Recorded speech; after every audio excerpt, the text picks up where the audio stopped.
But you also had people that were very fine people on both sides. And the aliens would mind meld and give them the technology. They're bad aliens. So are you surprised that Nazis were influenced by demons? No, if demons are real, I would definitely think they'd be on the side of the Nazis. Yeah. McDonald's is connected to the Clintons. They chop up the bodies and put them into the sausage and hamburgers. People are being cannibalized. Look it up. And I'm watching CNN talk about this as violent white nationalist protests. We have done everything in our power to keep this peaceful, you know? It's Pepe's become kind of a symbol. Welcome to Yeah Nah Pasaran, a show about fascism and its gravediggers. I'm Cam Smith. I'm Andy Fleming.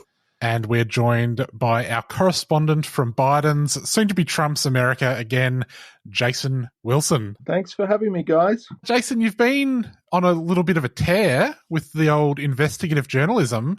You must have these sources. Why do they keep on leaking to you? Yeah, it's funny, isn't it? I mean, there are all kinds of conspiracy theories that emerge when you just burrow into a topic for a really long time and just find stuff out. I mean, here's the secret that I think all of your listeners should know, that is that if someone really, if you're anonymous or pseudonymous online and someone really wants to find out who you are, if they really want to find out and they're prepared to spend time on it, they probably will. And in the case of our friend Lomez, aka Jonathan Keeperman, that's what's happened. But what we've had since I published that story is an absolute crap show of conspiracy theories about how I might have come by this information. And the fact of the matter is, in the lead up to kind of setting up his enterprise, Passage Publishing and the Passage Press and all of that kind of stuff, he put his own name on a company registration, and that's really where it started. So, I mean, it's very strange to have pretty ordinary journalistic work greeted as if it's sorcery or something. I don't know. I don't think that's helpful for the right to think about this in this way, because actually it's all pretty mundane. Being a reporter is mostly pretty mundane. You're just doing pretty boring stuff to verify what you think. So anyway, I mean, I do recall quite strongly all of the journalists being told, learn to code. And then you went and did that, and now they just complain about it. Although some of this journalism is just doing Google searches, but in 2024, that is sort of getting something useful out of a Google search is no small feat. Indeed. And I did another story. Another story came out last week in which I basically used a Google search to quickly uncover a whole bunch of documents relevant to my interests, from very public declarations of financial interest that congressional staffers and members of Congress have to do. And all I did was create a Google search query that pulled out all of the documents related to this organization I was interested in, called the Conservative Partnership Institute. And someone who works at the Blaze basically thought that I must have been fed this information by an insider. And in a way, I'm okay for people to attribute pretty mundane reporting to magic. It helps me if they're mistaken about how this information comes to be available to reporters. But it's kind of bizarre. It's bizarre that people, I guess, multiply the entities in their explanation to the degree that they're just engaging in fabulism, really. I don't know how that helps them. What do you think? It sounds a bit like paranoia. It does, and it's peculiar that the accurate diagnosis of what's happened, which is perhaps, well, you could say we're not being careful enough in our operational security, is one level. The truth, I think, is that however much care you take in your operational security, if you're setting up companies and you're setting up institutions, you're just going to leave traces of your identity, and if your institution or your company becomes newsworthy, someone's probably going to take an interest and they're probably going to be able to find out who you are. That's the unfortunate kind of truth of the matter, because all of us have given away so much data without maybe even knowing it, that unfortunately it's pretty hard to be, well, not unfortunately, for better or worse, it's hard to be pseudonymous, present company accepted. And that's the darker conclusion. But instead, the insistence on a kind of magic effectively playing a part here, or some kind of deep betrayal on the part of the people that they know, is just mystifying, isn't it? It just seems strange to really want to draw that conclusion in the face of the obvious explanation for what's happened. What do you think it says about US and, I guess, Australian media, Jason? Well, I mean, one thing that's occurred to me, Andy, is that on the right, in terms of right-wing media in the US, there's so little, say, investigative journalism or real reporting for the most part. Really, there's a lot of dangling of red meat in front of their audience who doesn't really demand that much more, they're so adrift from what ordinary, let alone extraordinary reporting looks like, that they can't even conceive of how it might happen. They can't even conceive of how someone might spend some time to verify an intuition. And it's pretty straightforward, really. I mean, you go through public records. Anytime you set up a website, that leaves records. Anytime you make an account online, that leaves traces that can probably be dredged up. And certainly, if you're going to set up a publishing company, that's going to leave some traces. But it seems it might even be the biggest news I actually disclosed, the determination on the part of this movement to believe that there is some kind of almost supernatural force that is disclosing their identity to reporters. I don't know. It's funny. Well, it's just you with your little hat with the thing in it down in the microfiche archives. Well, I don't even need. It's really just Open Corporate's a completely public website that anyone can use. I don't know. Look, I don't want to give away my secrets here, but it's not actually very hard. It might just take time, and that is honestly, for anyone who is politically engaged and politically active, who thinks that they might be able to operate behind a pseudonym. I mean, again, a present company might have kind of a deeper insight to this even than me, but it's a very difficult thing to maintain. And you need to be careful, and you need to be very aware of all of the places where your information might come up. And if someone really wants to take an interest, they may well find you. And I think that's good.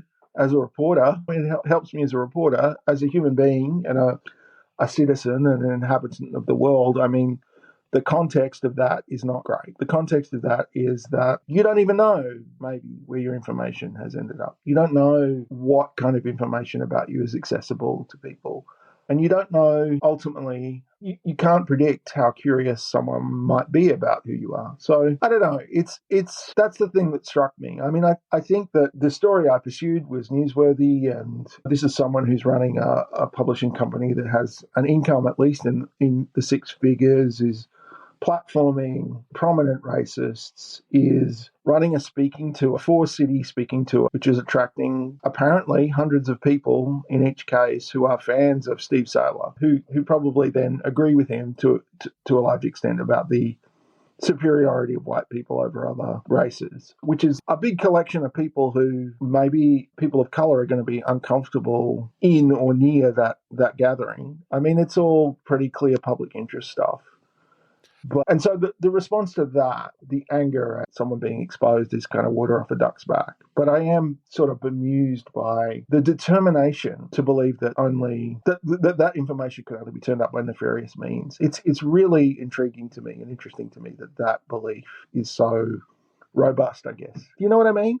You're really making a really hard, specific choice to believe that actually it's not that hard to find out who you are. We might just take a little step back, Jason. We are, of course, talking about your reporting on Lomez, the alt-right publisher. Could you tell us a little bit about what you uncovered about Lomez, who this guy is? So, here's a chap by the name of Jonathan Keeperman, who spent a decade or so in various combinations of doing an MFA, a Master of Fine Arts, a kind of higher degree, creative writing degree, which is quite the commodity here in the US. If you want to be a writer, you go off to the Iowa Writers Workshop, the highest tier, and you go and spend a year there in residence and learn how to write the great American novel. And then there are lower tiers, and the University of California, Irvine has a writing program that's probably 1 or 2 tiers down from the top tier writing programs. And that's where he got an MFA. It's a very well-regarded program. He got an MFA there. He taught there as well. He earned a salary there between 2013 and 2022. And in the meantime, moved out to Montana and started this far-right publishing house called Passage Press, and also a literary prize called the Passage Prize. These far-right publishers follow a kind of a pattern. If you look at something like Antelope Hill, the publisher Antelope Hill, and any of the flotilla, really, of small far-right publishers, their bread and butter tends to be out of print or public domain works by historical fascists. So by counter-revolutionary white Russians, as Passage Press has done, by interwar fascists, mostly, although Antelope Hill, this cannot be said for Antelope Hill, but mostly they tend to steer away from outright Nazis because in part this is a kind of, these publishers are sort of trying to recruit people into a movement as well, and putting the swastika right out front is going to kind of limit your catchment, I would say. But certainly people who fought with Franco in Spain, people who maybe were on the margins of the Nazi project, who were maybe collaborators in occupied Europe, you'll find those kinds of authors. I guess Passage Press their innovation is not publishing contemporary authors because, again, other examples, Antelope Hill, they do that as well. The innovation is maybe the publication of upscale, high-end, fancy kind of versions. So for $300 American, you could buy what they call the patrician edition of Steve Saylor's book. Now, Steve Saylor, for your listeners who don't know, is someone who has characterized himself as a race realist or an advocate of human biodiversity. So someone who really, the arguments he runs are about the supposed relationship between race and IQ, or race and the proclivity for criminality. So in other words, there's something innate about black people that makes them less intelligent and more criminal than white people. Something genetic. That's his basic position. He's been around for a really long time. John Derbyshire, he's one of the people who got fired from National Review, the conservative publication, over their racist views. And Steve Saylor, between getting fired by National Review and sort of Passage Press picking him up, became this kind of the internet's ultimate racist reply guy, I guess I would say, turning up in comments threads. I mean, he's always had a blog, and that blog's moved over to Ron Unz's website, unz.com, which is an absolute... The Holocaust denier. Yes. Ron's a Holocaust denier. He aggregates various far-right authors, including Andrew Anglin, the Daily Stormer, and including Steve Saylor. So Passage published essentially an anthology of Saylor's work over the years called Noticing, because that's how they see this. They see this as we're just noticing things that other people don't want to talk about. We're just noticing that black people have a lower IQ than white people. I completely, let's say, a contentious claim. They claim that that's just obvious and transparently true. And there are all kinds of reasons to flatly disagree with that. But anyway, that's the kind of current author, one of the current authors they published, and then they do this kind of upscale, fancy, leather-bound edition that you can buy for $300, and then you can pay an upcharge to have dinner with Steve Saylor in New York. Let me see. New York, LA, Miami, and Austin, I think, was the 4-city tour. And so you can go out to dinner with Steve at some place where you have to wear a tie and really shoot the shit about race and IQ or whatever you want to talk about. And so that sort of upscale black tie experience, I think, is what Passage Press's innovation is. Now, on their website, they're very clear about that these patrician editions are a kind of limited run. So they said there were only 500 of the patrician edition of Noticing. And the seats at the salon events, as they call them, where you get to have dinner with Steve, are limited. And just on what they had publicly disclosed on the website about selling out limited runs, I figured out that they'd made at least $300,000 from just those high-end editions. So I don't think it's unreasonable to speculate that we might be talking about kind of $1 million publishing company here, right, in terms of turnover, annual turnover. I mean, it's got to be something approaching that. I'm not swearing to that, but it's a 6-figure income just last year, at least. So this is explicitly an attempt to build parallel institutions. And that's a big thing on the far right at the moment that I think listeners should be aware of, that the response to efforts to hold people to account, to make people accountable under their real name for some of this stuff, is to not to say, well, maybe we need to rethink our views, but we need to build this kind of parallel economy on which we're uncancelable. You can't cancel us. You can't. Doxing doesn't matter. Not that I totally reject the idea that what I did is doxing, by the way. It's straightforward reporting. But That's how they see it. So if we build this parallel economy where we have employers, we have industries, we have institutions, publishers, media companies, we can be just pumping out propaganda that aligns with our views without courting the danger that we will lose our position in these institutions because our real identities are exposed. So, and I think what you saw in the response to me identifying Lomez as Jonathan Keeperman was a whole lot of people saying, "Oh, well, this doesn't work anymore, right? Because Lomez has his own publishing company and because he's whatever, a handsome Harry and you suck, but this doesn't matter." But I don't know. I mean, clearly he didn't want to be identified with this material, right? This company. Otherwise, he would have just had his name out there. So there's a question there. But definitely they want to build this sort of parallel cultural infrastructure, I guess, is one way of putting it, that is going to mean that they can operate in the way that they want to without the kind of downside risk of having their name attached to their views. If their name's attached with their views, it's not going to matter because they can't be fired or whatever. That was the kind of response. This made no difference because Lomez has still got his publishing company. Is that enough of that story? Yeah, well, I was just going to say that there's one aspect of his identity that perhaps he didn't want being associated with this stuff is, and look, okay, this is going to be a bit of a spicy take. Okay. I suspect that some people who are into the sort of people that would be published on Holocaust denial websites might be a little bit anti-Semitic. And we've seen front pages in Australia this week, anti-Semitism is on the rise. I assume this is the sort of thing they're talking about. I haven't looked into it. I think that some of these people might be a little bit anti-Semitic. And so one of the little details that you did pick up about Jonathan Keeperman was there was a mention of his bar mitzvah some years previous. That was one of the things that identified him. By the way, I want to say really explicitly that detail was in the story simply because there was a period in which he was a sort of high school football star, something I'm apparently very jealous about. He was a high school football star and he was identified under two different names in reporting at that time and on his blog as he was identified as Joey Keeperman. And that was kind of perplexing to me. Obviously there's a question. There's two different names here. What do I do with that? And so I lined up a few things, which were that in contemporaneous reporting, it was obviously the same person who had been reported on under those two different names. So Joey was obviously some kind of nickname. And there was a bunch of stuff locating him in this town in Northern California, Moraga, California, including this bar mitzvah notice in the Northern California Jewish News, I think it's called, which is just a sort of community publication.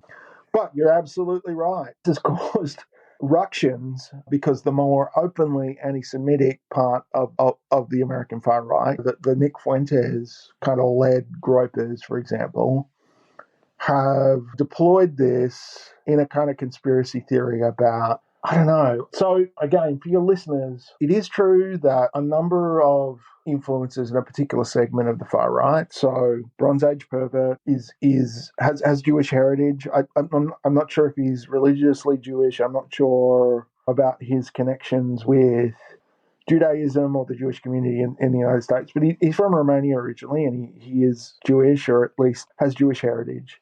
And there's this kind of conspiracy theory now getting around where they're naming a number of people in this sphere or who are adjacent to it and kind of arguing that this particular, sometimes these people call themselves the New Right, which is not particularly original, but this is the new right, I guess. And there are gropers attached to Fuentes. And again, for listeners, this is an explicitly anti-Semitic part of the far right who are saying that, I don't know, these folks are controlled opposition or whatever. So one of the unforeseen consequences of publishing this story is that it became ammunition for the kind of groper part of the far right to sort of go after these people and claim that they're kind of, I guess the claim is that they're trying to reorient healthy anti-Semitic far right belief around pro-Zionist stuff or something. I don't know. It's kind of hard to pass what the conspiracy theory actually is, but I think the basic objection is that these people are Jews, right? Which is not, it wasn't uppermost in my mind, needless to say, when I was reporting. But I mean, we could talk about sort of far-right racism eating itself and anti-Semitism actually causing a wedge in this movement because some of the people in the far right just cannot put aside their anti-Semitism for any reason. I don't know. But yeah, that's a thing that's happened. It's very strange. And in fact, as far as I'm concerned, I just sort of didn't look at Twitter for a few days and then everything was fine. Even though there was people trying to, as I later discovered, people trying to get my goat, as it were. But what's happened, what's unfolded over a much longer period is the story feeding into this kind of weird anti-Semitic conspiracy theory about, I don't know, people are talking about Mossad, this idea that all of these far-right intellectuals are somehow an op, right? That is directed at making people support Israel. I don't know. Have you seen this stuff? Am I right? Am I summarizing it fairly? Yeah, I think you've got it in the gist of it. Ben Shapiro, of course, is another figure that they're not especially fans of. It seems like there's a bit of a battle for the soul of the American far right, which is, well, for the American right, which is increasingly far. Yeah, I think that's right. And I mean, I think there's this Just So story about the conservative movement when kind of Bill Buckley was in charge or whatever. There's a Just So story, a kind of legend. I mean, that Bill Buckley was the guy who was around in the conservative movement to draw the line at anti-Semitism, and he kind of tossed out the Birches and tossed out all these people because they were anti-Semitic. There are a lot of problems with that story. I mean, I think your listeners, one podcast which is interesting is Know Your Enemy. I guess Matt Sitman and, oh goodness, I've forgotten his co-host name for now, but they're kind of Buckley heads. And a couple of weeks ago, they did a podcast where they had David Austin Walsh on, who's just written a book about the far right and the conservative movement. And it seems one of the points made in that book, which is not being published yet, is that Buckley was in touch with George Lincoln Rockwell, and their relationship was much more complicated than George Lincoln Rockwell, who was the head of the American Nazi Party until he was assassinated by one of his own cadre, right? They were in touch, and the relationship was much more complicated than Buckley kicking people out. But putting that aside, there's this kind of legend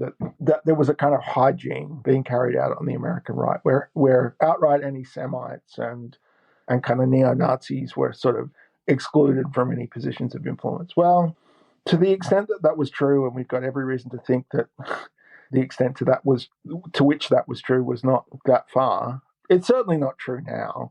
And so sometimes it kind of seems to me the pro-Israel right, the sort of strange philo-Semitic evangelical right, sometimes, some days at least, it seems they're fighting a kind of rearguard action against anti-Semitism on the American right. And that it gives me no pleasure to report that. But what seems to happen, what seems to be a consequence of that, is that people who happen to be Jewish who are espousing far-right ideas are under suspicion by rising, increasingly vocal factions on the far right in the United States. And I don't know if it looks that way to you, but that's how it looks to me. That position, the position which is the position on the far right in the United States that condemns anti-Semitism seems to be a kind of somewhat embattled position at this point. And do you think that the situation in the States has changed a good deal over the course of the last 10 years? Because I read about Passage Press or Passage Publishing and other similar ventures. They seem to have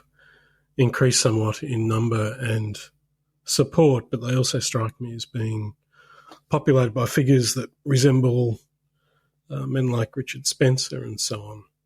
So I'm wondering if you think that this right-wing propaganda industry has advanced, I guess, since the emergence of Trump in particular. And also, what about its relationship to mainstream republicanism? I think what is mainstream republicanism at this point? I mean, that's an open question. It's certainly not what Mitt Romney ran for president in 2012, right? The election before Donald Trump won. I mean, Mitt Romney is persona non grata in the contemporary Republican Party. Mitt Romney is not a leftist. He's not a liberal. He's not anything that's connected to anything left of center, right? He's a part of the Mormon aristocracy. He used to work for Bain Capital. The thing that brought him undone, perhaps, was a speech he gave to donors where he said that, I forget the exact percentage, 40%, 45% of the American population were basically parasites.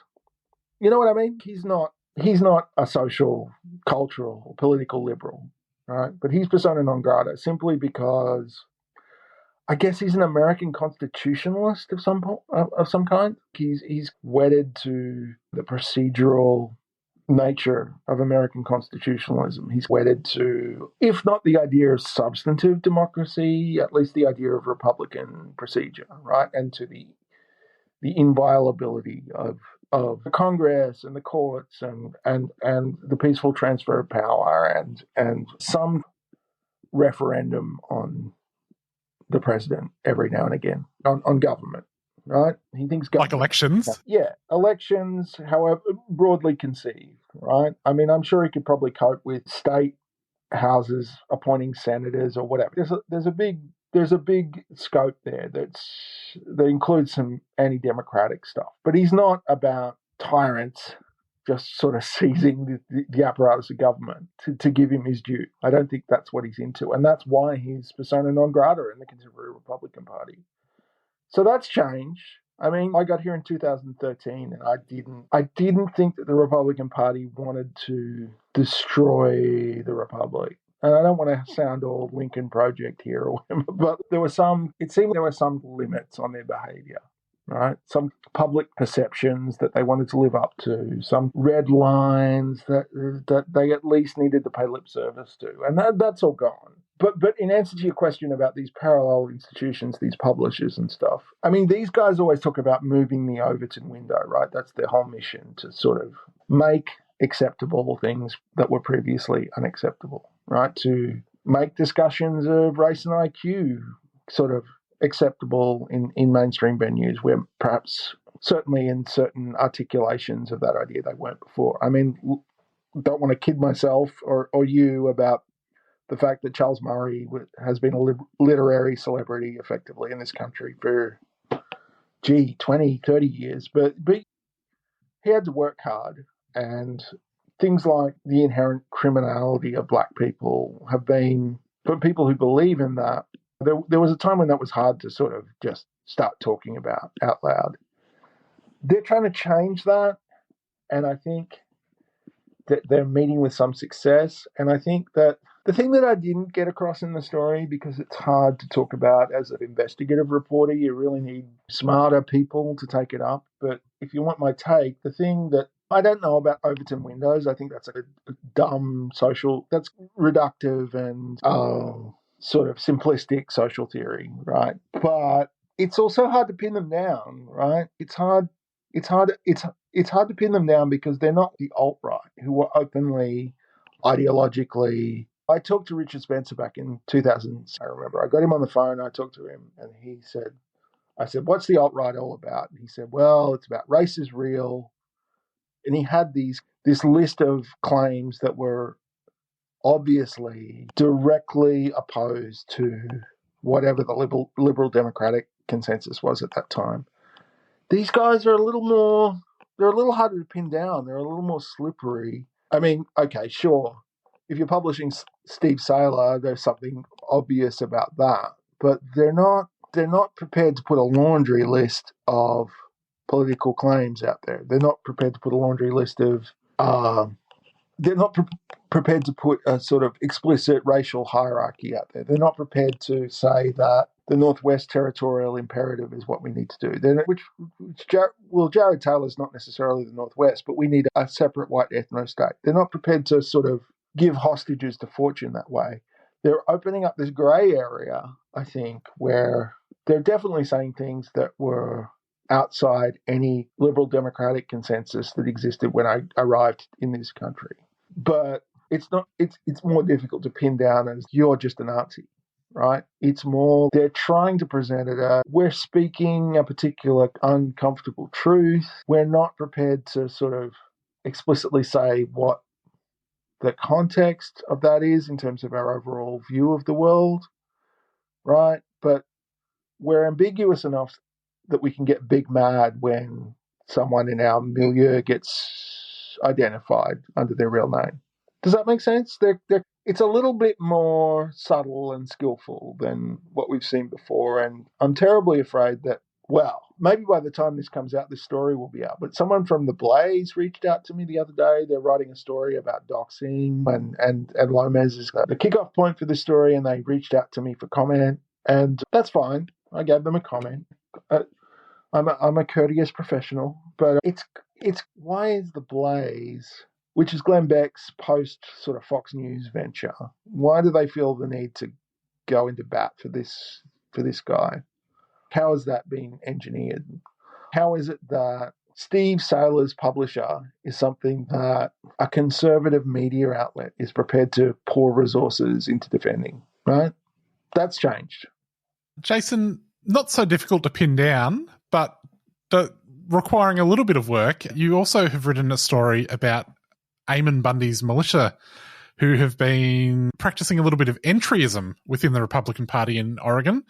They're not backwards about coming forward with their beliefs, but to find out what they believe, you do have to listen to a lot of ham radio. Could you tell us a little bit about that story? That story, I had to do a lot of corroboration of stuff, but really that story was given to me by a wonderful person. As I said in the story, an amateur radio enthusiast who is out there within the range of their transmissions, who's been tuning into them for years at this point, and is just worried about their community.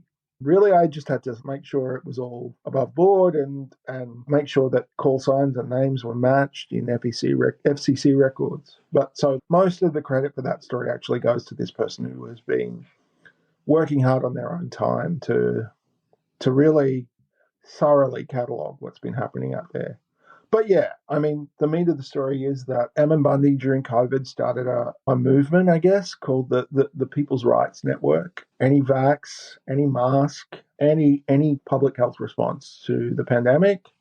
He was able to leverage his own history as the person who had led the siege at the Malheur National Wildlife Refuge back in 2016. And there's a particular area of Oregon, Central Oregon, so Deschutes County, Crook County, and oh boy, anyway, it's three counties, and they're not particularly densely populated, but and well, this is a question for listeners in Australia, I guess. I mean, the Republican Party at an institutional level, at the level of the counties, basically what these people are running for is precinct committee person positions. So they are party positions. And in every county, there's quite a few. And what those people can do is elect, among other things, they can elect the actual sort of apparatus of the county Republican committee. So they tend to call them central committees.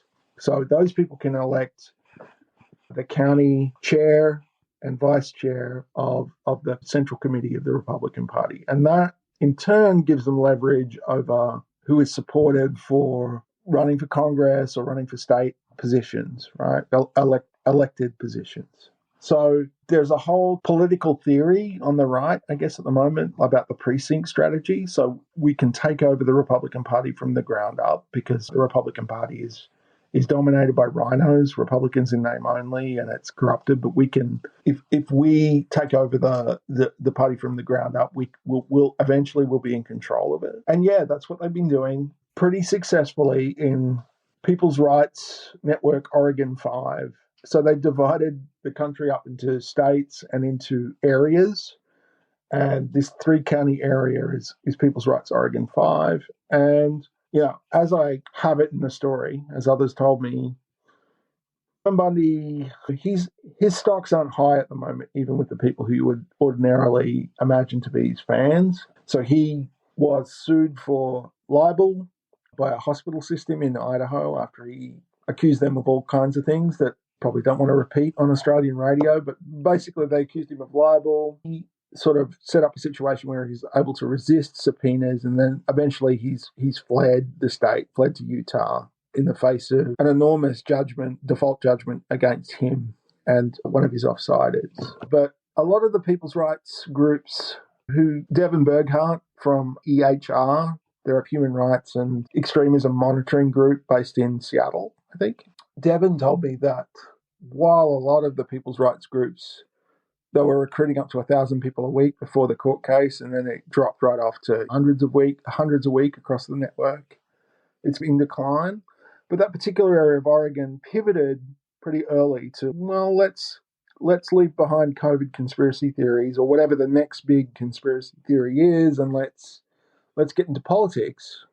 And they have shrunk slightly, but they've certainly staunched the bleeding, so to speak, and they've maintained a pretty decently sized network, and they've been keeping in touch via amateur radio, pretty much, and they have weekly meetings, which this wonderful community member has been recording for a couple of years, and you can hear them organising themselves to, among other things, run for PCP positions. Apparently they're doing training for that. They're also in touch with local Republican politicians. So it's what I couldn't say in that story was, oh no, the formerly moderate Oregon Republican Party has been overtaken by extremists, because that's not a realistic description of the Oregon Republican Party, and probably hasn't been for most of the time I've been here. I mean, they are effectively locked out of decisive political power in the state house. They're in a permanent minority. And instead of making them moderate, that just made them more extreme. And so you've got this terrible dynamic that you see throughout the United States, where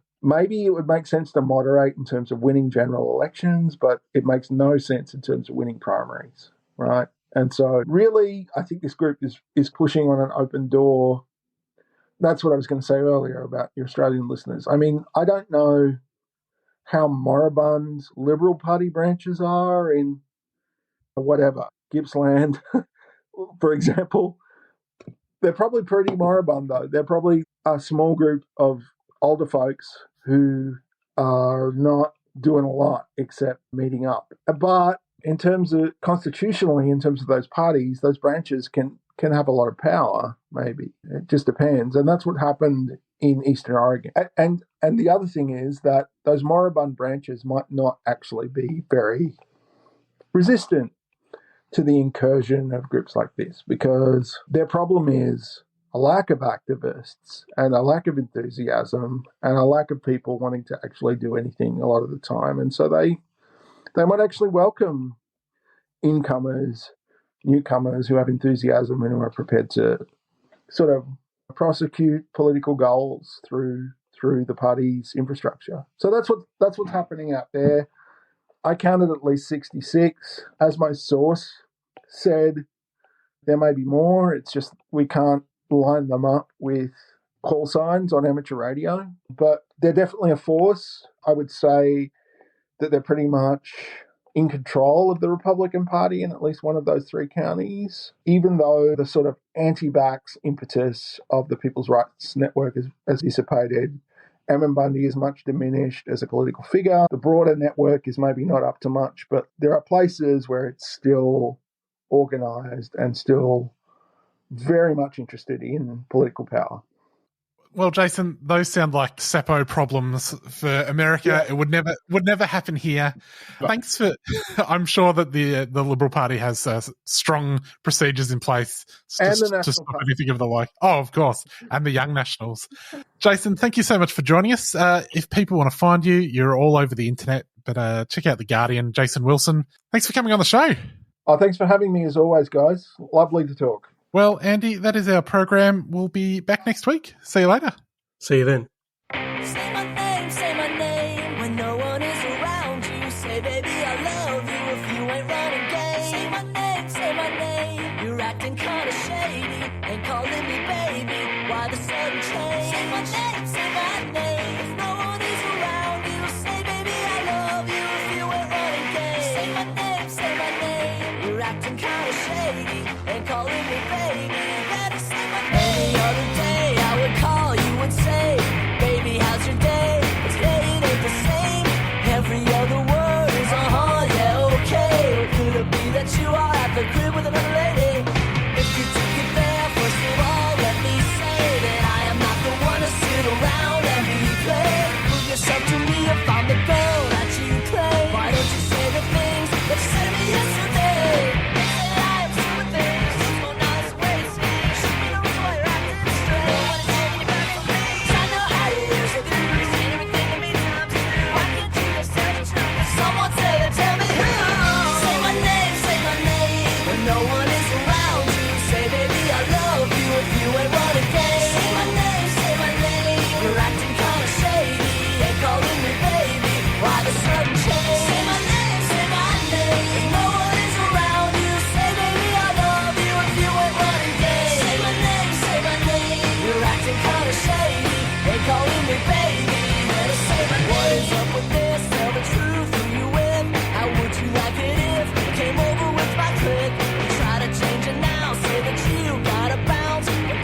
in your game when you cannot say my name. They say I am super things, so now it's way it seems. There's a reason why you're acting so strange. Pushing it back for me. I know how you usually do.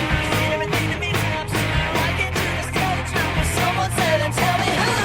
Say my name when no one is around you. Say baby I love you if you ain't running game. Say my name. You're acting kinda shady. They calling me baby. Why the sudden change? Say my name. If no one is around you, say baby I love you if you ain't running game. Say my name.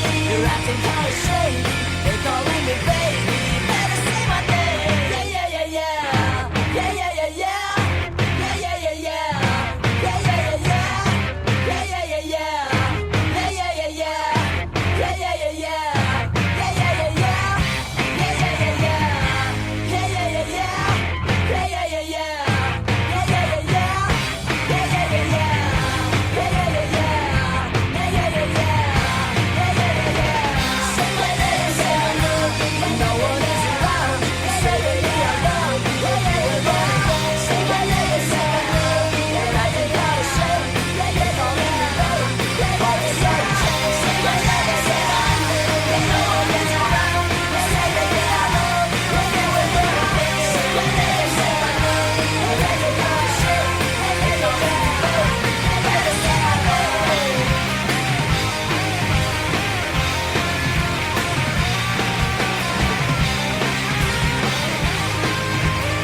Throughout the month of June, we'll be asking you, our valued listener, to support fierce, independent and community-driven media during our radiothon. We'll be taking donations online, over the phone and in the station to help keep 3CR going for another year. The 3CR Radiothon kicks off in June. To donate, go to 3cr.org.au. Call the station on 03 9419 8377. Or drop in at 21 Smith Street, Fitzroy, during business hours. 3CR, sound on for solidarity.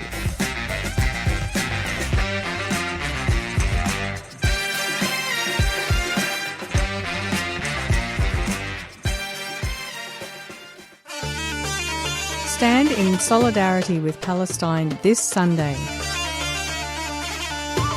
Hi, it's Nasser Mashni from Palestine Remembered, Australia's only dedicated show on Palestine. Join me every Saturday morning at 9:30 and very importantly, get along to our rallies. Sunday, 12 o'clock, State Library. Join us. We have to mobilise to show our support for Palestine. 12 p.m, State Library, this Sunday. Rally to demand freedom and justice for Palestine. No war on Gaza. Free Palestine Melbourne is a 3CR supporter.